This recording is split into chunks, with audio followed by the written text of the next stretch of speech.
Hello once again, everyone, and welcome to episode 40 of the DrunkFriend podcast. As always, we are your hosts. I am Travis, a.k.a. Nest Friend. That over there, that's Alex, a.k.a. Snest Drunk.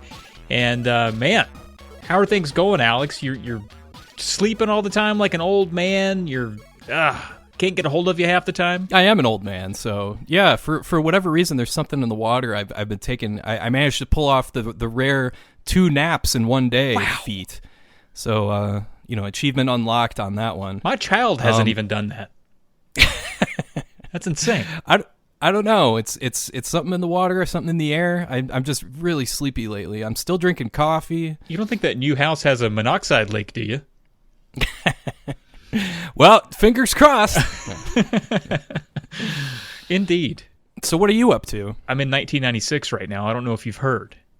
I have heard. Yeah. You're writing about Soundgarden and Down on the Upside. It's good. You're writing really about the Super Bowl. Even though the Super Bowl you're watching, I guess it did technically happen in 96, didn't it? The Cowboys-Steelers one? I am very anal about it. Yes, it happened in January 26 of 1996 in Tempe, Arizona. It's been fun. It's been fun, though, because for people that don't know, on the Polyco podcast, we sent me back in time, and people got to select a year on Twitter. People selected 1996.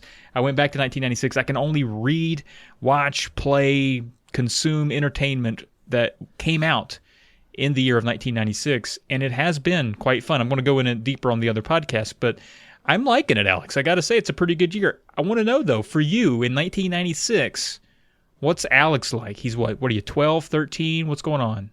I'm 14. 14? I'm a giant douchebag. Big douche. I play guitar. I'm learning Metallica songs with my friend Dustin. That sounds cool. We're playing, but we're really snobby about it. Like, sure. We think we're like 1,000 times better than we actually are. Right. One of those things. But we're the first song we learned together was "Am I Evil," which isn't even a Metallica song. It's like a cover from, I forget who, Venom, one of those bands. But then we learned some of the songs on "Injustice for All," like "One," "Harvester of Sorrow," "Frayed Ends of Sanity," all that good stuff. So yeah, and you're just walking around telling everyone the Black albums when they sold out. And, yeah. Even though I'm going to go see him live the next year in January. In 1997. And totally in 97, and be a total, hypocrite about it. But yeah, yeah. What were you doing in 96? I was very fat but tan. That was the thing about me. I looked back at pictures of me, and I didn't recognize me because I had so much chubby weight. But I must have just been not allowed inside my house. I was extremely tan. I've not been that tan since. Must have been playing the sports or something, but not hard enough to lose weight, which was the thing. I was in this weird equilibrium of maintain chubbiness, get by just enough to have a jersey to be on the team. Don't put in any effort to actually be athletic. So you were like a left fielder, right fielder, like just standing out there inning after inning after inning, nobody hitting you the ball. They might have just used me as second base. I might have just been the base. Just stuck me out there in the sand and stepped on me. Yeah. But yeah, that's about all I remember. Besides that, just being extremely awkward as a human being. Like, I don't think I had an attitude because I just wanted friends. And so I just was extremely awkward and didn't know the right or wrong things to say, and yeah, just it was a weird time for old Trav. We grew out of it. We grew into it. Now I have a nice healthy mullet, kind of a patchy beard, and I have a PhD. I'm doing all right. You're doing just fine, I would say. You're also playing the game Mule. Yes. I mean, that's a hell of a good time right there. Dude, it does have mules in it. I was worried it wasn't. I was thinking, what is this? Just some type of title to lure mule lovers like me in, and then lo and behold, got a mule right in there. I couldn't believe it. But yeah, if you haven't played the game, you're probably not going to like it. But I had fun with it. Once I figured it out, it wasn't too bad. It's basically a capitalism simulator, and it works a little bit like a very rudimentary SimCity, very based on supply and demand. You get a plot of land, you either harvest electricity or you mine or something like that, and you build an economy, and it's probably better with multiple players, but you can play against the computer. AI's fine, and I don't know, I had fun with it, but it's one of those games that's like 99% of people are going to give it a real hard pass just by looking at it, because it looks like garbage. It looks like a 2600 game. Yeah. Yeah. It kind of does. Yeah. Yeah. but it does seem interesting to me. I always love when limited systems like the NES try something hugely ambitious like that. So it's always interesting from at least that standpoint. Like, how did they manage this? What did they do this? Oh, they completely screwed it up. Oh, never mind. But I get a kick out of that kind of stuff. Yeah, and it's one of those games too where I always review what I'm interested in. I don't care how many views it gets or comments or whatever. I wanted to see what that game was like, and why not, use that time to also do the review if I'm going to go ahead and play it. So I did. And I was like, man, people are not going to dig this because this is going to be boring. I'm going to have to zest it up with all kinds of fun facts or do something. But I was very surprised in the comments how many people were like, oh my God, I love this game. This is one of my favorite games. Or me and my dad used to play this all the time. And I'm like, really? Like, I don't know. I was very surprised by how fondly remembered that game was. So it never ceases to amaze me. Yeah, it's always something with granted, there aren't very many people that will say that about, say, Bill Laimbeer's Combat Basketball, but even Mule will get its fair share of fond childhood memories. Exactly. Yeah. But what about you? You did one that I can hardly pronounce, and then also Die Hard Arcade. It was a good week. Yeah, Edo no Kiba is the first game I did, and it's a run and gun for Super Famicom that never came over from Japan. And it's very limited, but it's still kind of fun. It's pretty dang simple, but it's got some great pixel art, fun boss fights. It's a run and gun, so it's pretty dang simple. Mm-hmm. You just make stuff go boom left and right. But the real hilarious game, one of the funniest games I've ever played in my life, is Die Hard Arcade. Classic, like, cartoonish nonsense where you got this giant, like, air, guided missile shooter. It's got to weigh like 70, 80 pounds, but you pick it up no problem, one hand, and blast it in somebody's face, and they get up after getting shot in the face with a missile like nothing happened, and it's just freaking hilarious. And it's got that mid-90s Sega polygon look to it with, textured polygons. It looks kind of grainy. It looks like a buffed up version of the original Virtua Fighter. It's kind of cool looking. I like how it looks anyway, and it has absolutely nothing to do with Die Hard. So it checks all the boxes for me. Heck yeah, man! Now you played I'm assuming like the actual arcade. You didn't play like a Saturn port. You played the cabinet I would like to version? play this. Yeah, I played the arcade ROM. I would like to play the Saturn version, but I don't have a Sega Saturn. I almost bought one once, like over 10 years ago, but it was not to be.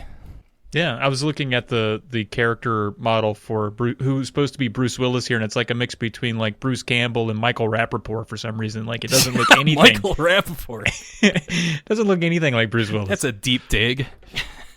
No, but what's funny about that character is that he loses his clothes the more you progress through the game. So he starts out in like a jumpsuit, and then all of a sudden he's wearing just a wife beater and like shorts or something. And it's like, wait, what happened?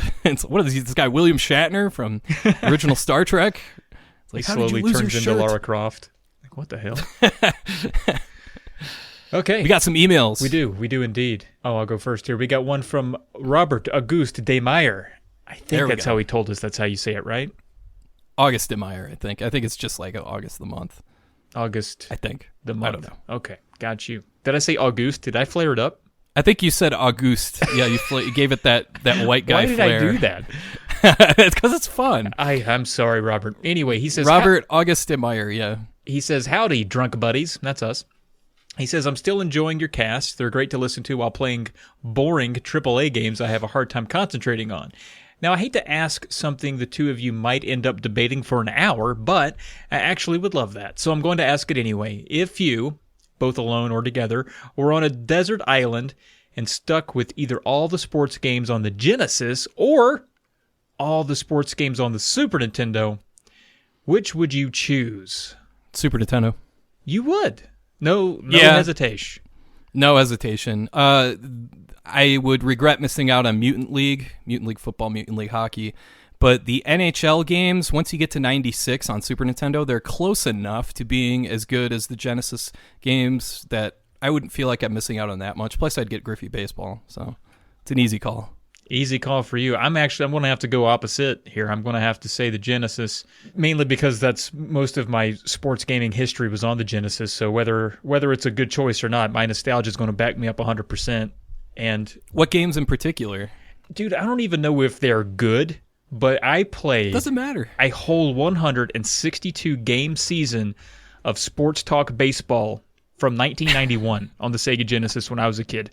And I took my lumps. We ended up, I had like 40 losses. We won the division, though. We went through. But the thing about that game, I feel like I've told this on this podcast before, or a podcast, but you had to play a 3-game series before you could quit. So if you sat down to play the game before it would save your progress, and I played as the White Sox, that was my team, you had to, if the Twins were in town, we had to play all 3 games against the Twins, then it would save. So I'm sitting there for hours at a time playing a baseball game the whole season, playoffs, World Series. And I pulled that off as a kid, like a small kid with no patience. Oh, so wait a second, though. You can't... So even if something comes up, how is it structured like that? That makes no sense to me.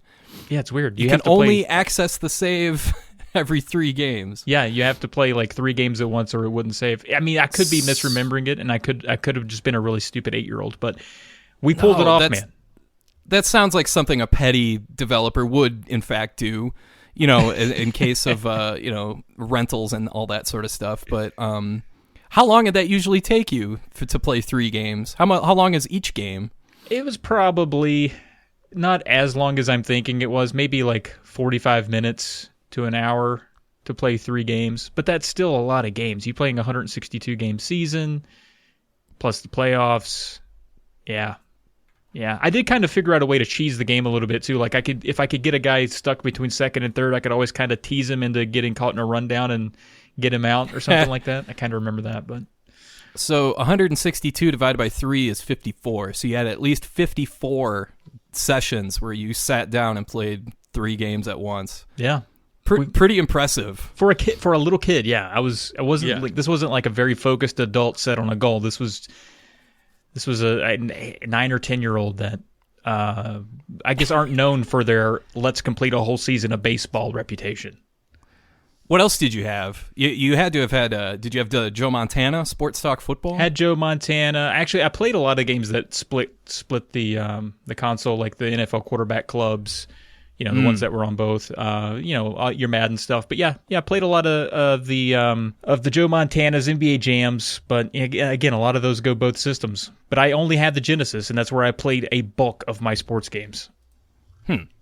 Yeah. Have you played a lot between? Now I'm curious. Like, since you're the NBA Jam guy, biggest difference between NBA Jam Genesis and NBA Jam. Have you spent any time with the NBA Jam on Super Nintendo? I haven't spent any time with it at all. I'm very accustomed to the Genesis one. Yeah. Are you aware? Has Console Wars done this?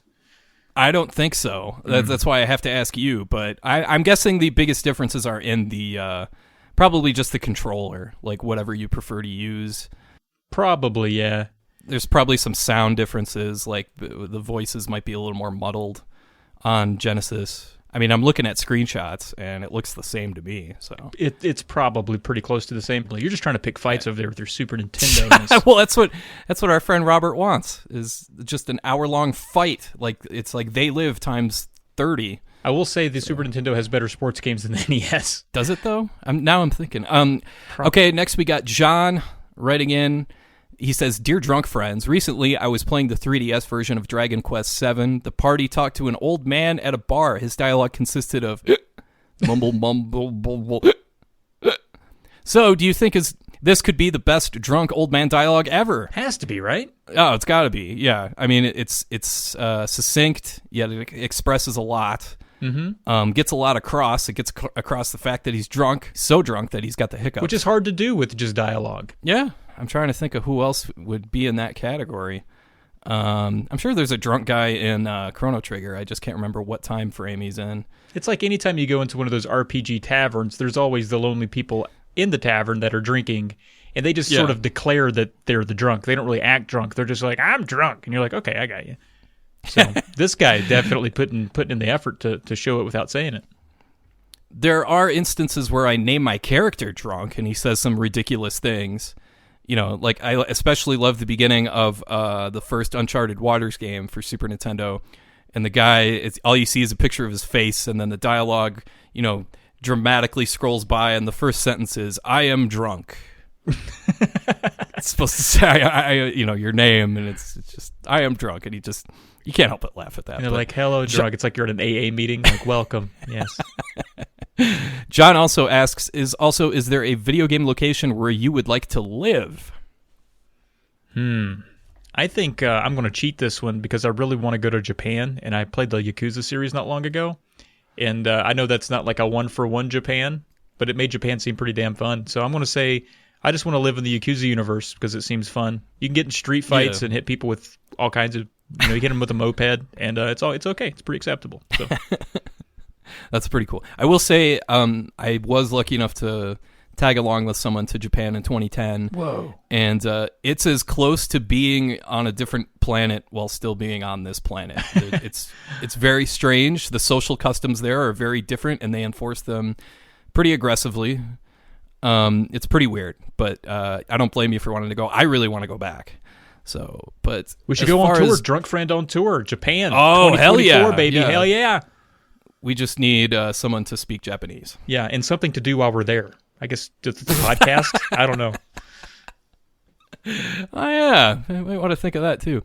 Video game location: the court on NBA Jam in the stands. I want to watch all these crazy dunks. That's not a bad answer, though. I can live there. I can sleep behind the concession stand. Actually, that's a really good answer. I honestly don't know. That's a good question.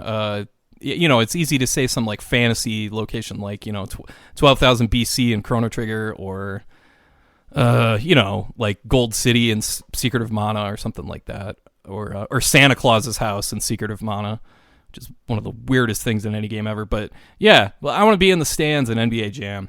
That's where I want to live. I still like the answer. I think it's a good answer. All right. And next we have Raphael. He says, "Hey, drunk friends, how's it going? Firstly, Happy New Year. I started listening to podcasts in 2020 because of you guys. This time I was going to ask you, what are your feelings about Sega 8-bit systems like the Master System or Game Gear? Were they as popular as Nintendo in America back in the day, or did they become famous only due to emulation? Here in Brazil, the NES was not officially released in the late 80s, so Sega used to dominate the market as Master System and Game Gear were manufactured here, actually. Master System is still on the market as an entrance product for little kids with lots of games on its memory. I know Genesis put Sega on another level in the US. I was curious about your impressions on their previous system." Master System I was aware of. Their games were available for rent at most places where, NES and Super Nintendo games were available. I only knew one kid that had a Master System, and I don't remember the first time I ever would have played it. But it existed. It just seemed like kind of like an older, clunkier version. But the Game Gear, when the Game Gear came out, that was like a huge deal, at least to me. Mm-hmm. My childhood friend down the road got one for like a birthday or Christmas or something, and he ended up getting Mortal Kombat with blood. I mean, you had portable blood. Portable blood. On Game Gear. That's awesome. So, yeah, I was super jealous. I forget what other games. I know he had Joe Montana Football, and that game had like the announcers and everything like that, and that was super cool. And he had at least one other game. I want to say it was like Sonic 2 or something like that, or maybe the original Sonic. But he ended up getting a few more games. One of them was like an X-Men related thing, I remember. But I loved the Game Gear was cool. I wanted more of it. I remember we ended up moving like a few years later, and I think he kind of gave up on Game Gear because, like, I don't know, just, sometimes you just grow out of stuff. But I only remember him playing it for like a year and a half, 2 years maybe. But then it kind of like got put in the toy chest like that 3DO commercial. But he probably burned through his parents' battery allowance with that. True. Yes. Good point. For me, I honestly didn't even know the Master System was a thing for many, many years. I think I had seen it and just didn't know what it was. I was like, oh, that's a weird looking toaster. But I don't think I ever knew anyone that had it or played it. I didn't know anything about the games. I don't think it was just popular where I lived. I'll just say that. I lived in a pretty rural area. I don't think a lot of people had it. Not a lot of diversity on the video game front. So I was probably in college before I was like, oh, that was the first thing. Oh, that's cool. So completely completely lost to me. I have one now, though. It is pretty fun. But the Game Gear, kind of like you, saw a kid on the bus playing it, lost my freaking mind. I think I asked that guy every day if I could play his Game Gear. I'm pretty sure he said no every time, but I just wanted to sit behind him on the bus so I could look over his shoulder just to see a colored screen that was portable. That was absolutely mind-blowing for the time. And actually ran on batteries for at least 20 minutes. I was going to say it was usually blinking red by the time he got to his house, but it was a fun show while it lasted. Yeah, it really felt like a huge ass like brick of plastic, but it felt, you could feel it heat up in your hands. So it felt like this like huge deal to play. I loved playing the thing when I was allowed to. Yeah. You're gonna burn out the batteries. But yeah, it was it was seen, at least for a brief period in my neighborhood, like, this is way better than Game Gear. Or I'm sorry, way better than Game Boy. Right. Why wouldn't you want this? So, until you realize like it doesn't, like it's just sports and some platformers. Like it doesn't have a good library, like a long-lasting library, if that makes any sense. Yeah, and there was a lot of blur on the screen, as even if you were to play a platformer, like something like, like a Sonic game, Tails game. I know there's Tails Adventure for Game Gear is a good one, but still, if you play it on an actual Game Gear, it's so freaking blurry, because the Tails sprite is kind of small. Right. What else was there? I forget. Oh yeah, there were hardly any adventure games or RPGs. There were only like a handful. Yeah. So it was only, like you said, sports games and fighting games and stuff like that. True. Okay, that does it for emails. Let's get to the guest. Up next is SomeCallMeJohnny, and he has been around YouTube for well over a decade, and over that time has amassed quite the catalog of in-depth and witty reviews. I mean, these things make me laugh. I can't stop watching them. They're so funny. He also has tons of Let's Plays and a variety of other great content. He's a really laid-back dude, and he's super fun to talk to. Johnny, welcome to the show. Thanks so much for hopping on. I know you just had a stream going, so we appreciate you hopping right on over to chat with us. How did that go, and how are you doing? My Twitch followers are very horny. They are infatuated with the word poggers. What? And the hand of death reaches ever closer every year, every time I do these live streams, because I am so old and out of touch with what is considered funny. Or in with it, I guess is the proper way of putting it. You could have given me 4,000 guesses as to how it went, and horny would not be one of the words. But what kind of streams do you do? I feel you on that, though, because this weekend, actually, we have my girlfriend's 14-year-old niece and her stepsister coming over just to hang out for a bit, just to visit. And the stuff that they do and the stuff that they laugh at is like, there's no way I was this far gone when I was 14. Like, it's so completely, like, I don't even know how Snapchat works. The TikTok stuff is just, I get that it's like kind of like Vine. It pretty much is Vine as far as I can tell. But it's so, like, how is that funny? Like, what are you talking about? It's kind of like how just like the evolution of mankind, where, one of your favorite characters, like growing up in the 90s, was probably Screech from Saved by the Bell. And nowadays kids find just screeching funny, and so it's just kind of just laughing at the very concept of it. But yeah, I get that from time to time with my cousins who I visit every once in a while, and they usually have some YouTuber on that plays Roblox or Minecraft, and it's why? I don't understand it. Earlier today, there was something trending, like something like "Welcome to the Boys" trending, and it's like some dude named Dream that's like some sort of big Minecraft guy, and I click on it, and I'm like, what is this? Like, what universe am I in right now? What did I get myself into? And I'm the type of person, when I get into something, I want to know what it is. And I get frustrated when I'm just like, I can't understand this. Like, I don't even know where to begin to understand. Might be indicative of fever dream is probably the true meaning of the YouTuber's name. Nice. Maybe. Right on. Speaking of old man corner over here, since we're talking about... Can we just talk the whole time about how old we are? Awesome. I mean, I wouldn't mind. It'd be cathartic.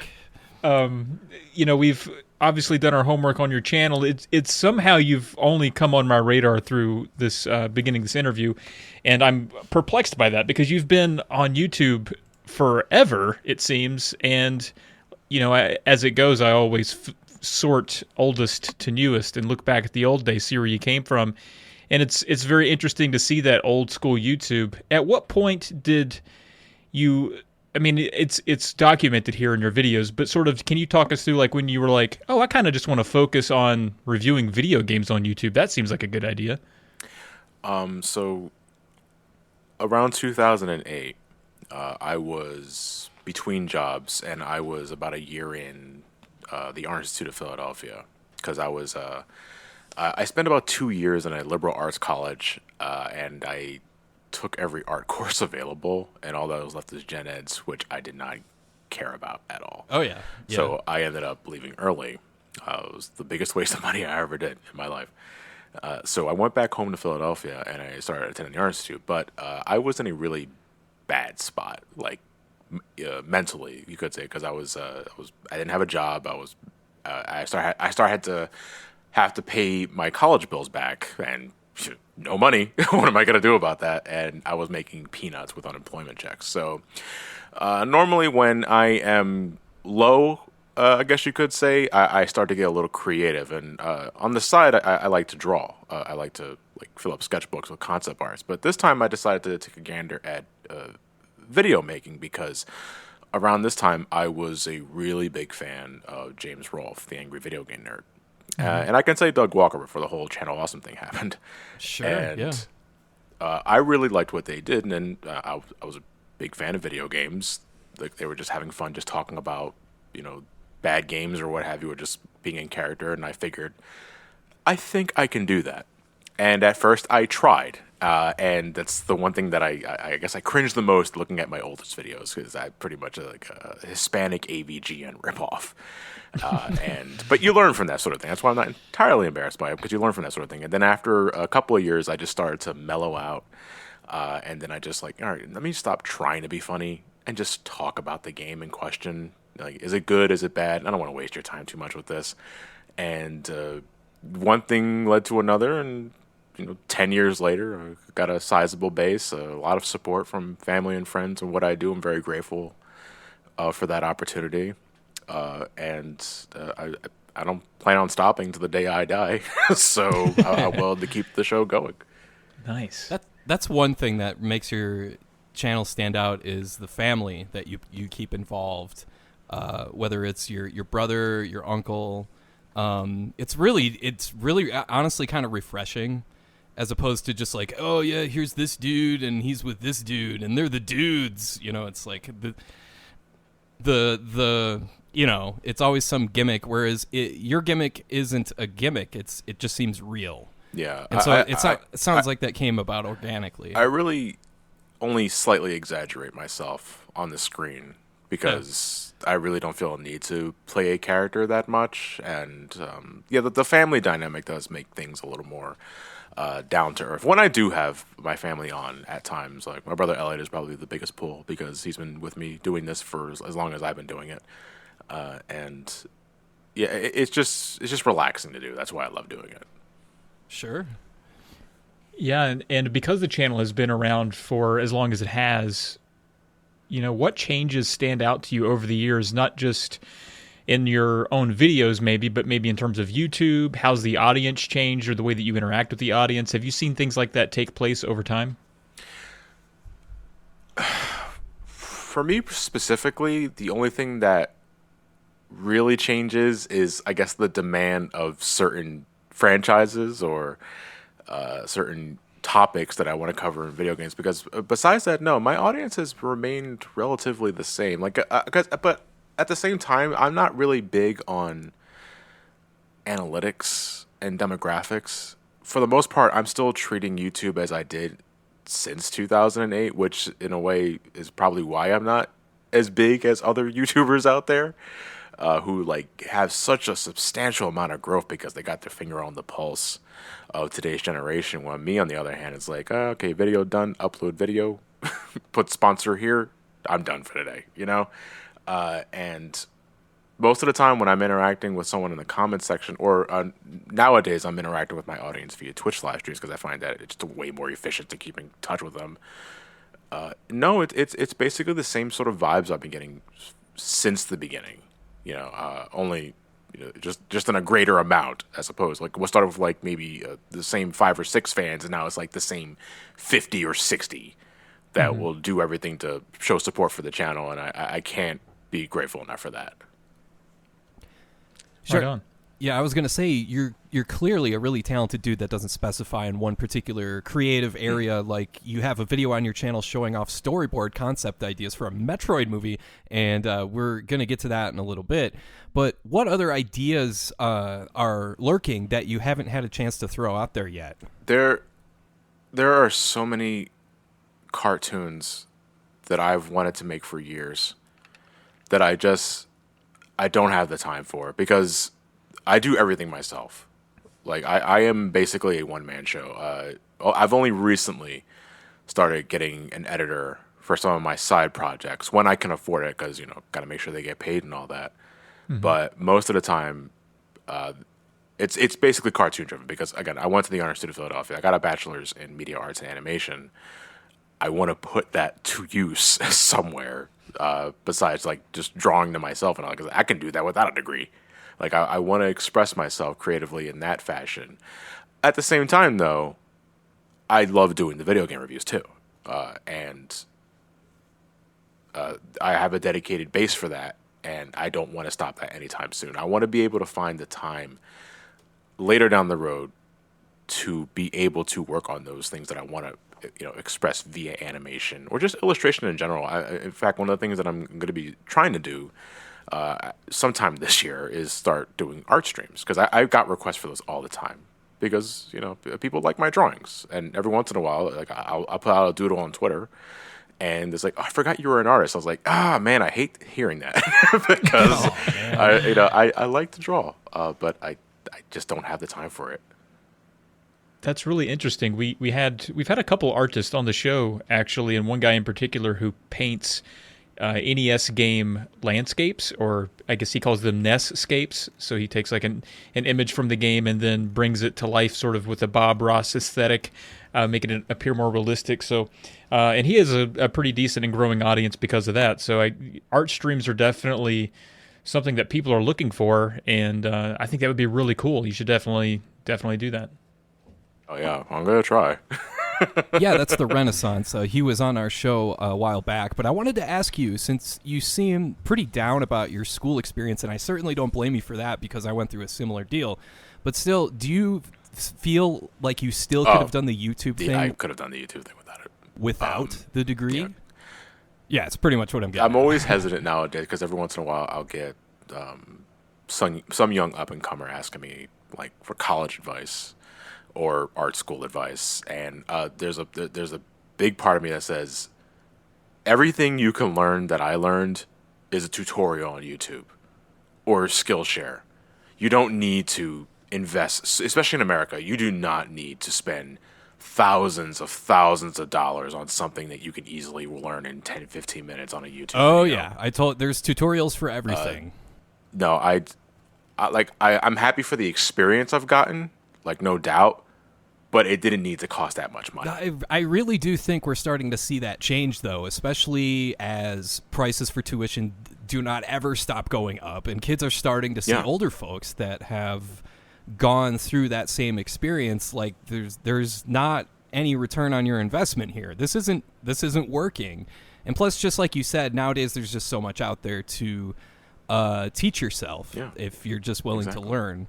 So I really think that part of it is starting to change, or at least I hope it is. The landscape is entirely different now than it has like for the last, I wouldn't even say the last 10 years, like 10, 20 years. It's not a matter of just going to an old-fashioned college or art school, law school, whatever. Everything is online now, and you do not need to pay a disgusting sum of money. You do not need to borrow a disgusting sum of money and be paying it off for the rest of your life for something you can easily read online.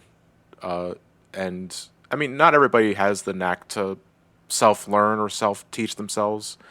For the core mechanics needed for being an artist or a teacher and all that, but there are definitely better alternatives to just doing it the old-fashioned way, because that's just what it is. It's old-fashioned, old. Right on. Yeah, I'm not even going to speak about how much debt I'm in. I went to school for 30 years. So I have been paying off my loan since 2006. Yeah. And I still got quite a lot left. Be careful. You're talking to Dr. Trav over here. Dr. Trav. Awesome. I have something you can probably check out later at the end of this podcast to see if it's infectious or not. I'm not that kind of doctor, but I will look at it. Damn. If you want me to. Foiled again. I'll look at whatever you show me. But especially if it's a little more about that Metroid movie idea. What a segue there. How about it?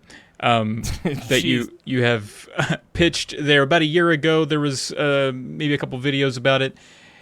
That seemed like a good idea. Do you want to maybe share that a little bit here and dig in a little bit? Alex, you saw the videos, yeah? Yeah, everything about it looked really impressive. Yeah. Okay. Well, I hate to be the bearer of bad news here. I didn't make those. That was I merely hosted those videos from my buddy Derek from Game. Okay. Well, not Right former on. Game Explain, because it's not working there anymore. But Good Vibe Gaming is where he works at now. He a couple of years ago had the idea of pitching a Metroid movie for like a Netflix series, because that's the thing that's popular nowadays, especially with the likes of Castlevania and all that. And he had the idea of doing it again with Metroid. And I was one of the folks he asked, would you be down with like humoring me and, helping me like check this script that I'm writing? Because he did a lot of, like, he wrote the script for it. He hired, I believe her name is Dayumi, who was a storyboard artist for those videos.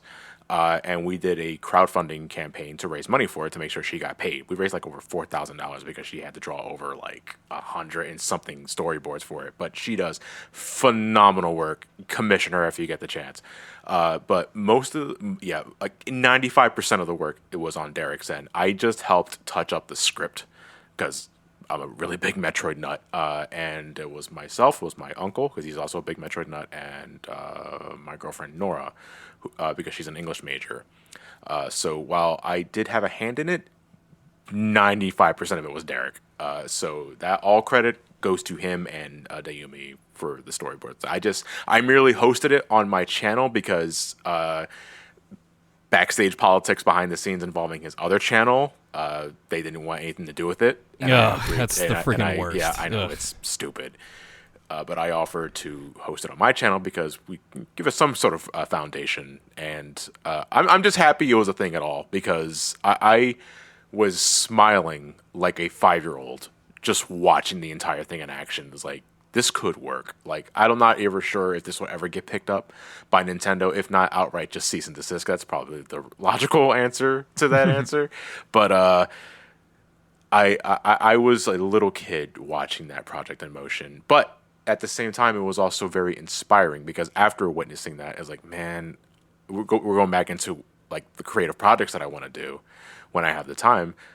It put me back in the mood, not just to play Metroid games, but to draw, to make a cartoon, and it's stuff like that you need to give you that little push. And I'm very grateful for Derek for letting me host that project, because a lot of people, especially Metroid fans, love the hell out of it, and that makes me so happy. think Nintendo is about to cease and desist this entire conversation. This entire freaking podcast. But yeah, the Metroid Netflix thing, I mean, if anyone can pull it off, it'd be, the creative freedom that streaming services allow. But I think what drew me into the Metroid movie concept is that if you look at a game like Super Metroid, for instance, pretty much the only dialogue you have is at the beginning of the game. And what is that voiceover? I'm trying to remember what that voiceover says at the beginning. Something, the galaxy is at peace. The last Metroid is in captivity. The galaxy is at peace. And exactly. The other 90 minutes is the silent film. So I'd be really interested to see how that would go. I mean, it worked for Castlevania. That series was surprisingly good. Have you seen that one? Yes, I have. I've been keeping up with it ever since. And just gonna say, without spoiling anything, I had no idea Alucard could bend that way in season 3. No kidding. So when that comes to... So you mentioned that Angry Video Game Nerd was a big influence for you, and it of course it seems like that guy was an influence for absolutely every YouTube creator, and for good reason. But since you said that you kind of dropped the character bits you were doing early on, that kind of came from him, and that early influence kind of wore off. Is there anyone else that influenced your style or your writing in any way since Angry Video Game Nerd? Honestly, no, not really. Because the way I do things, this is pretty much how I have continued to do things since the. Now I want to say the late 2000s, because late 2000s I was still kind of just sponging off whatever I saw at the time. But most of my diet back then was James Rolfe and the Nostalgia Critic. And after a while, it was a matter of me just, all right, and I'm just not gonna just write the script and just read the lines. Don't worry about making a skit or trying to be funny. Again, I'm just writing as I talk, and I've been doing that since, which in a way is it can be creatively stifling at times, because you run the risk of becoming stale. At the same time, though, I'm not entirely a fan of watching others what I do specifically, because I run the risk of probably sponging off of them, and then I highlight the worst qualities of it unintentionally or otherwise, and then suddenly people are watching a different kind of Johnny that they didn't sign up for. So again, while I do run the risk of being stifling, it is who I am. Like, I have an identity, and I try not to veer away from that identity. So you do write scripts then for these massive videos? Yes, I do. I do write scripts, yeah. For my Versus series specifically, and my Round 2 series, I write scripts for it. Spotlights are off the top of my head. What, does it take you like 3 hours to read these voiceovers?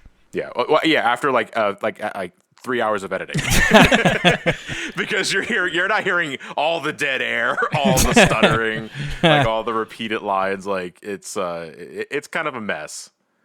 Yeah. I think your scripting is maybe one of the most impressive things about your stuff, because you pack a lot of information. I don't know if you've ever been told you're kind of a fast talker, but it's still clear. I'm getting tons of information. Yeah. It's like listening to Audible on like 2.5. But yeah. But it's still. Well, it's funny. It's like that's as shocking as it may hear that say it, that's like one of the rare times I've actually heard that in a more positive light, because that is a common criticism I get from my videos, is that sometimes I talk a little fast, and I just can't seem to slow it down. But the problem is that I hate reading scripts or recording scripts when I'm dead tired or the first thing in the morning, because I'm just not up for it. I'm usually high off 2 cups of coffee and maybe some ibuprofen as I'm getting ready to read a script. But the problem is that, my recording studio is inside a very tiny closet with soundproof paneling all over the walls.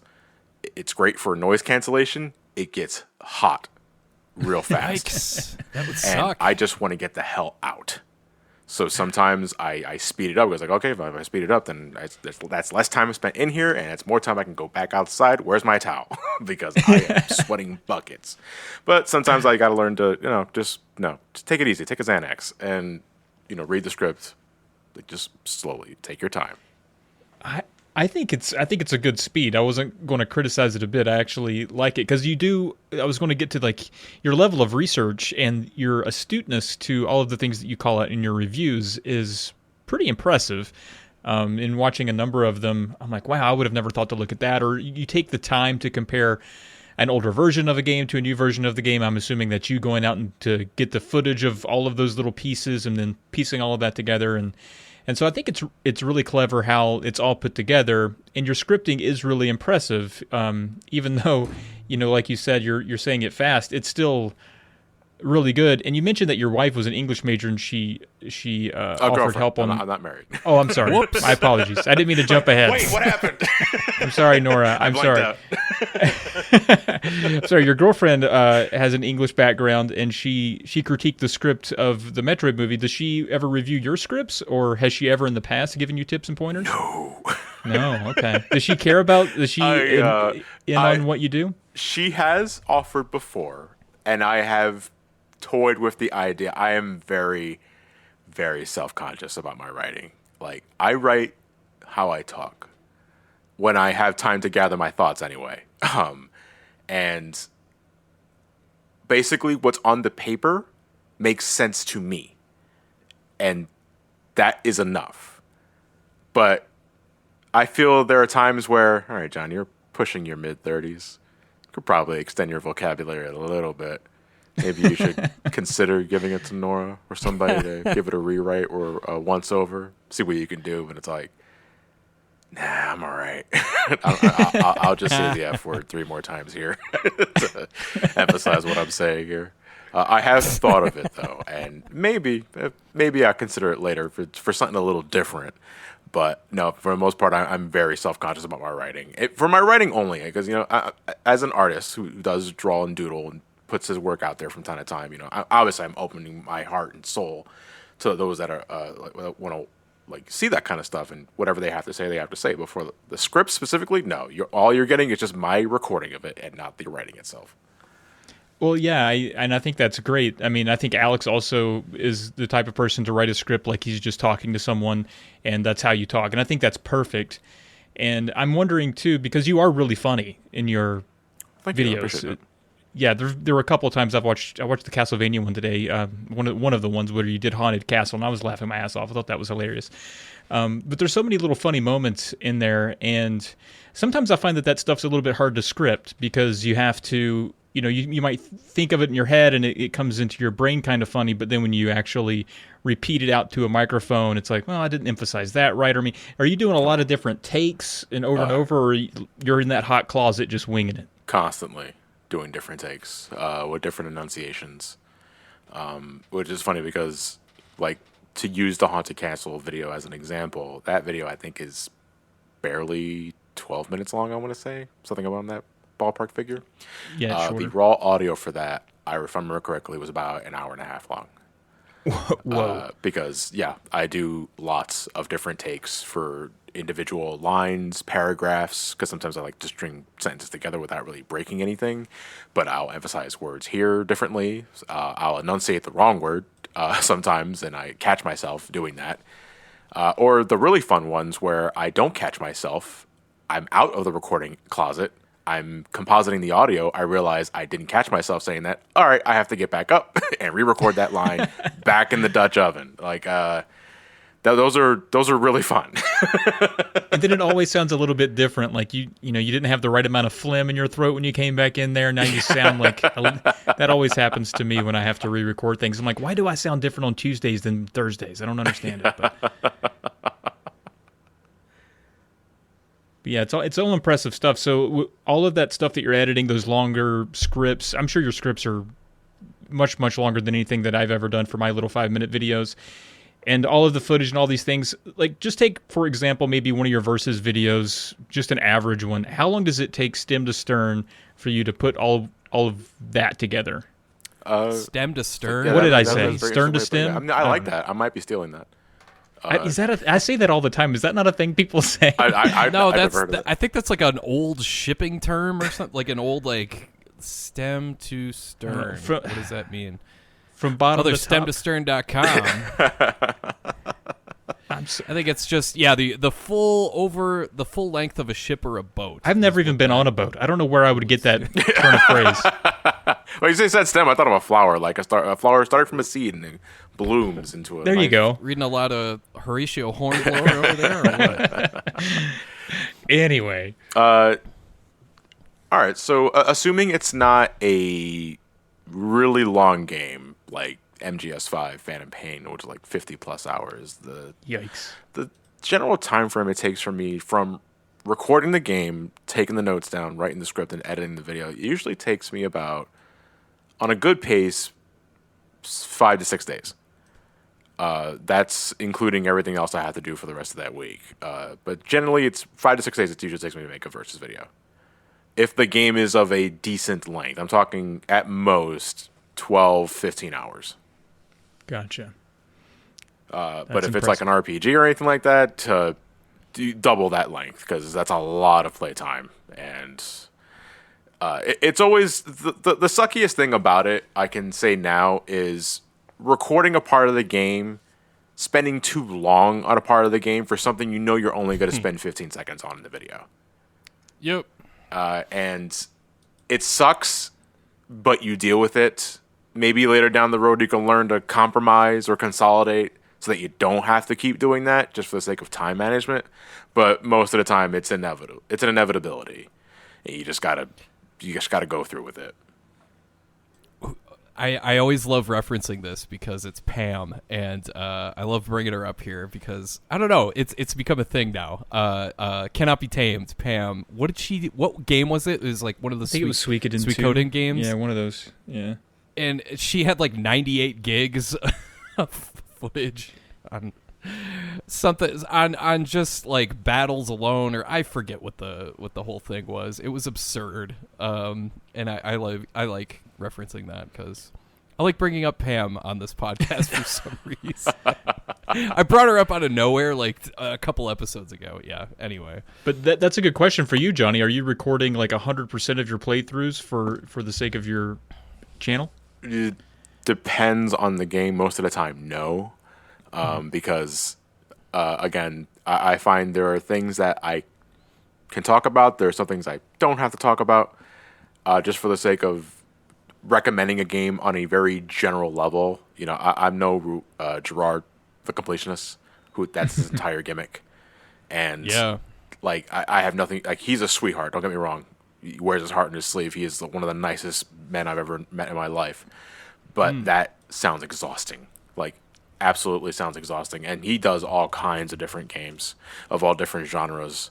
So it's like to 100% a platformer is a completely different beast than 100%ing an RPG or some tactical role-playing game or some other thing. And it's like I get exhausted at the thought. Now, if I really love the game, like if it's a Super Mario World or if it's a Metroid game, because I have no problem doing that, or like something like Resident Evil 4, I will gladly 100% the game because those are games that I forget I'm recording for review, and I'm just playing the game like normally, which is bad sometimes because I forget to take notes. And it's like I'm just winging the script because I don't know exactly what I wanted to reference here or there, but whatever, man. I'm having fun. That's kind of the entire point, besides paying bills. Sure. Yeah, it's funny you bring that up because one of my favorite LP guys on YouTube is a guy named H.C. Bailey. Oh, love his Final Fantasy stuff. Oh man, that guy's the best. Yeah. He's another 100% guy. Yeah. He's all or nothing, and he just started Final Fantasy 15. And to me, I'm not thrilled with that game, so it's like, well, I guess I'm out for the next 3 months or so, and that's kind of a bummer. But because I think it was last year, he did Mario RPG, and it was really useful seeing where all the frog coins were and all the secrets and stuff like that. And it was just a blast to watch. I loved his commentary and all that. But it's a double-edged sword. Like either you love the game, you're super into it, and it's pretty much like any Super Nintendo game that guy covers, I'm all in. But if it's something like, I know that he's like a big Final Fantasy guy, so of course it was eventually, it was inevitable that he was going to do Final Fantasy 15 eventually, and yeah, now he's tackling it now. That's his main project, and it's like, oh, see ya in May, I guess. And that's what he likes to do. But at the same time, for me, it's like I don't like Final Fantasy 15. Yeah. So That's always the risk you take when you're focusing on a specific part of projects. I get like that from time to time when I'm working on a specific marathon. Because sometimes I'll focus on a series of games that I'm more interested in and not so much what the audience requests, and the views will likely tank because they're not very interested in what I'm talking about. But it's like, no, sometimes I got to do what I want to do and not necessarily what they want, because I just want to sit down and talk about these games. And I recently started doing that with the Onimusha series. I finally reviewed the first game after teasing it for so goddamn long. Yeah, I saw that. And while that's not necessarily a marathon, I am fitting that into my schedule, and I'm not expecting those to do well, but I don't care because I love Onimusha. So, Right. No, I was going to ask you about that because I don't have a lot to offer on Patreon for my own Patreon, but I do offer requests. But there's some stuff that people request that I don't know how to make this an interesting video for people. Yeah. Like someone, no offense to the fellow named Ryan who requested Blues Brothers for Super Nintendo. Like, listen, I'm sure you're a good guy, but Blues Brothers for Super Nintendo is like the most Amiga ass, like crappy, useless Super Nintendo game ever. And it's going to be a bit before I get to it because I just don't, I'm not feeling it. Like, I'm going to play Die Hard Arcade or, like some sort of crazy ass arcade beat 'em up or, something like that because I love those games. Before I play frickin' Blues Brothers for Super Nintendo, for God's sake. It has nothing to do with the movie or even Blues Brothers 2000 or any of those games or any of those movies or anything like that. It's just some like bouncy, cartoony. Oh, it's nauseating. Yeah. But yeah, I feel you on that. It's a hard compromise to make. Yeah, it's not fun. I have a few of those actually.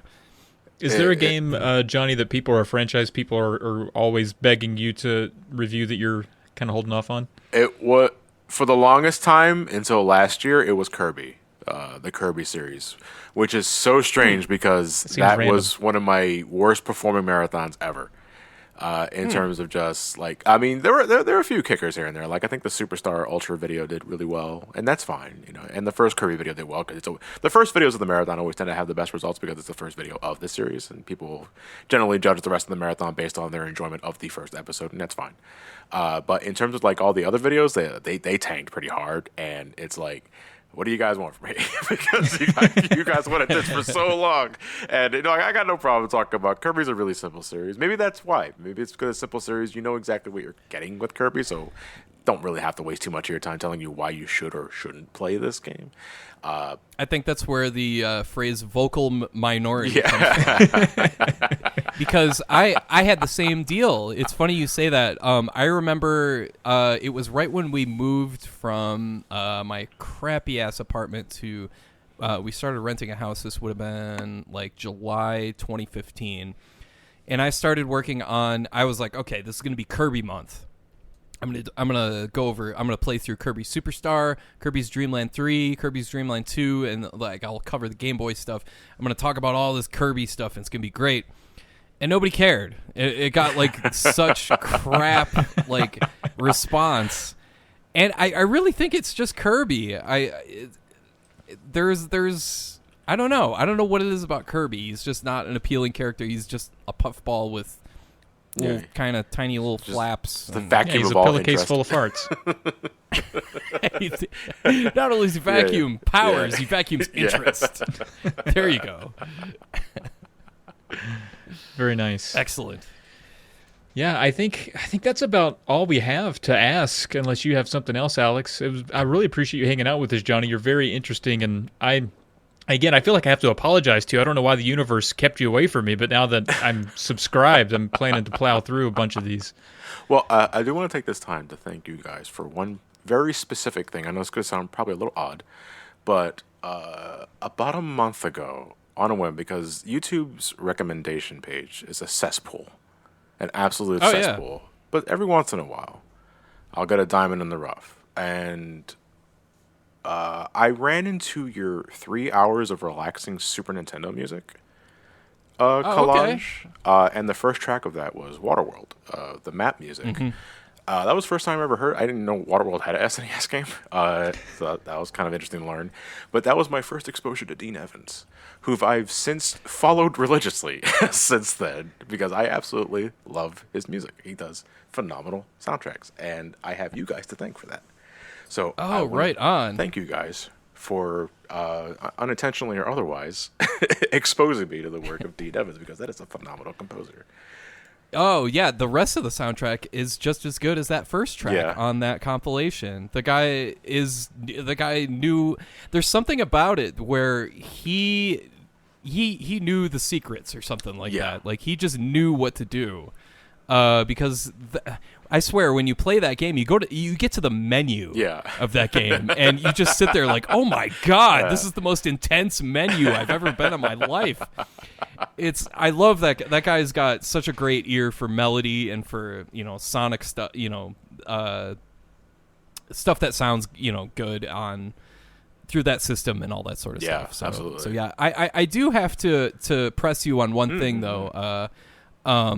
Johnny, all right, coffee drinker. Yeah. What's your go-to coffee lately? All right. So I am what you may call a basic bitch when it comes to digesting coffee. Because I basically just get the typical Maxwell House and Folgers K-Cups that I get at a ShopRite because it's cheap. And every once in a while, assuming it's not part of a sponsorship deal, I'll get into some of the fancier coffee bean roasts that, I don't know, they say takes 5 years off of your age, but it's like I don't know. I think I just aged a little more because it tastes so awful. But but no, most of the time I'm just getting your typical store brand stuff. I drink a lot of Wawa coffee. It's a delicatessen here. Oh, there you go. That's classic Philly right there. And that's about it.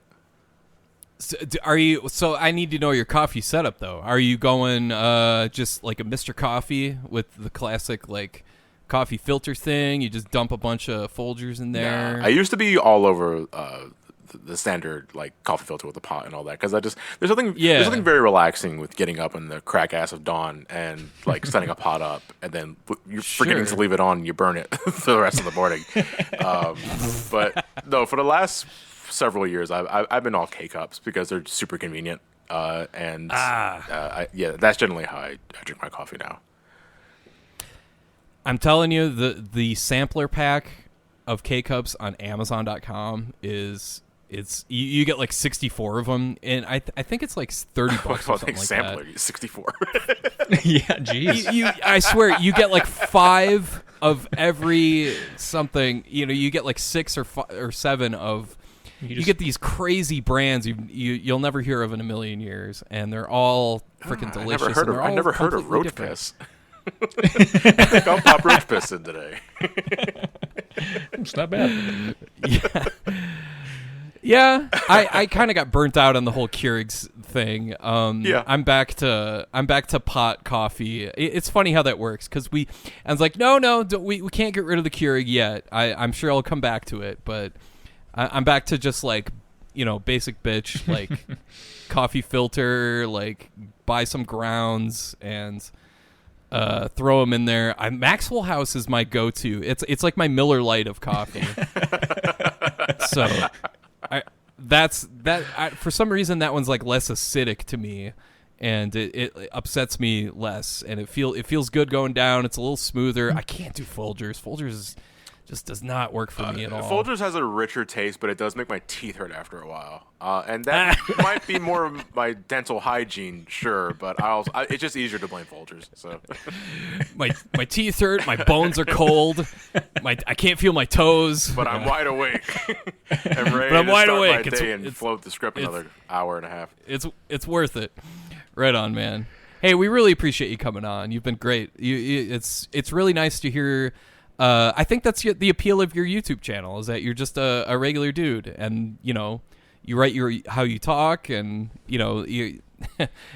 people feel like you're part of or I should say, you're part of their daily routine where it's like, oh, it's an upload from SomeCallMeJohnny.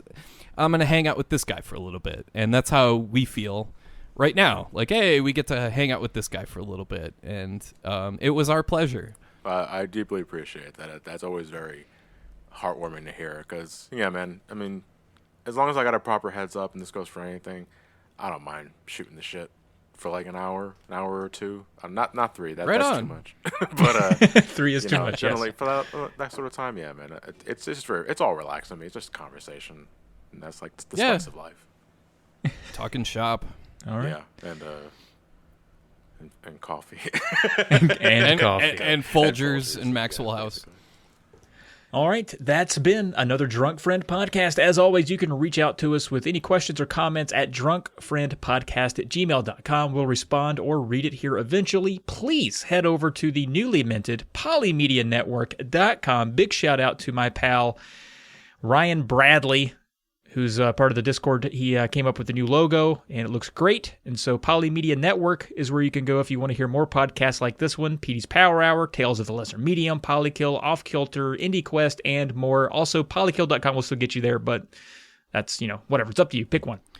Also, Ryan Bradley, your name was not copy-pasted into a blank spot. That's just how he said your name for some reason. I'm not sure why he said it like Mr. Black, like that episode of The Simpsons, but that was strange, but we're going to roll with it. If you're not interested in sending an email, no big deal. Just give us a rating and review on the podcast app of your choice. That'll help us out big time. That's right. You can find us all on social media. On Twitter, I'm at Trav Plays Games. Alex is, of course, at SNES Drunk, and you can find Johnny at SomeCallMeJohn. And as always, the music you heard at the beginning and you're going to hear right now was composed by our friend Coolor. The track you hear is called Electric Starbounce, and you can find a link to more of his music on the Buzzsprout podcast page. And as usual, a shout out to Josh Leslie for our thirst-quenching logo. Be sure to catch us all on YouTube, and thanks for listening. And we hope you have a great rest of your day.